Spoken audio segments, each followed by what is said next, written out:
Okay, we're back. I want to show you today a little bit about MNIST. MNIST is the data set that we're going to be using for the rest of the week. And MNIST is pretty cool. It's kind of the hello world of computer vision. And what it is it's a database of handwritten numbers. And they're going to all be of the class 0, 1, 2, 3, 4, 5, 6, 7, 8, 9.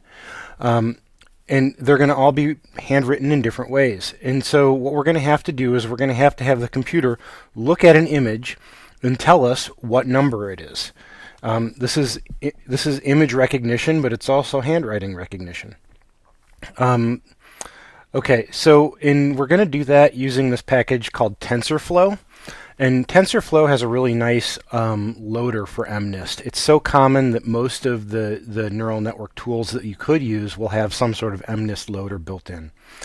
All right, so let me show you a little bit about MNIST and get started with it. I have a notebook here, an IPython notebook, and I'm going to run down a few cells. First of all, I just have some imports. I'm going to be working with pyplot, which you've seen before, but I'm also going to be using the Python image library, which is PIL, and specifically I'm going to be using image from it. And then you need to have matplot inline so that all your images happen inline. Also, I'm going to get MNIST from TensorFlow examples tutorials MNIST input data. And this is what this is going to do is this is going to automatically go out to the internet, download MNIST for me, and install it on my machine in the MNIST data folder. I'm going to run that, and you see that it happens fairly quick. So let me show you what this data looks like. So the training set is 55,000 observations by 784 features. The training labels are the same length, so 55,000 observations, and 10 labels. Okay, now let me explain this. If you remember from my overview of multinomial logistic regression, you saw that the output was going to be 10 probabilities, or a number of probabilities equal to the number of classes. And in this case, we want to predict 10 classes, 0 through 9. All right, so the label, rather than being one digit, 1, 2, 3, 4, whatever, it's actually going to be a binary array of 10 digits. And so this is called one-hot encoding. And what we'll do is we'll have a column for 0 and a column for 1, a column for 2, and we'll put a 1 in the correct column, and then all the other columns will be empty. So that's how we do one-hot encoding. It's kind of like you can imagine it as like a dummy or an indicator variable for the category. All right, the other thing is we have a test set of 10,000 observations. We have a validation set of 5,000 observations. But wait a second, hold on. What's a validation set? We haven't used that before. All right, so let's take a little bit of a tangent. So far in class, we've done model validation in two ways. We've done test train split, and we've done k-fold cross validation. Now, out of these two, I think that you probably have the opinion by now that k-fold cross validation is far superior.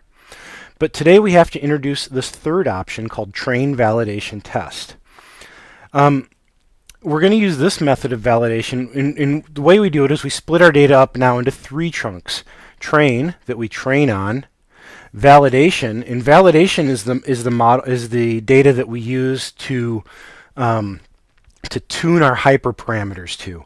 So this is all of the things like back in random forest when you were manipulating splits and depths. With regularized linear regression, you would have to set the alpha hyperparameter. In neural networks, there are a lot of hyperparameters, and so we're going to use the validation set to tune the model to. And then what we're going to do is we're going to take our test set and we're going to hide it under a rock until that model's been trained. And we're only going to use the test set to measure the accuracy of our model after we've tuned it, after all the hyperparameters have been set. That's good test validation, train, split, experiment design. Okay, but why are we doing this? Isn't k-fold cross validation better? The answer is yes. It's of course better to do k-fold cross-validation. The problem is that most of the time when you train a neural net, a deep neural net especially, it can take days to train. If we did k-fold cross-validation, it would take that many days to run each fold. Our biggest limit in deep learning is computational power. So as an alternative, we're going to use validation, and then we're going to use the test set the very last after we've done all of our hyperparameter tuning. If we didn't do that, then information would leak from test to the model through the hyperparameters, through our eyes, and so that our model would overfit on the real world. And so we want the test set to be a measure of real world performance. And so that's why we do this. We keep validation and test separate. The bigger your validation and test sets, the better. And this is another interesting thing about this, is that it really takes quite a bit of data to do this. All right, so enough about that. Let's see one of these images. I'm going to grab one of the images out of train. I'm going to take number 5, and I'm going to show you what it is. Oh, look, it's a huge array. Well, how is that an image? So let me show you what that is. It's an array of 784 numbers. So the thing is that they flattened this picture out. The MNIST images are originally 28 pixels by 28 pixels. And it's been flattened into a 1D array. So what we can do is we can rearrange it into a 28 by 28 image. And if we look at that, I think I can convince you now that I've taken A and I've ran NumPy's reshape on it. And you can see that the image is now 28 by 28.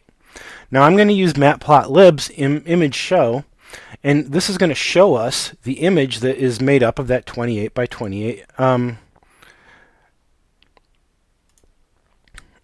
pixel image. Okay, so, and here it is. You can see that number 5 that I happened to randomly grab here is an 8. And this is a hand-drawn 8.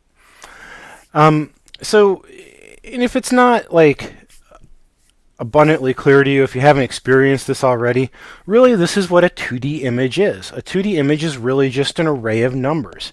It's going to be an array of numbers of pixel intensity.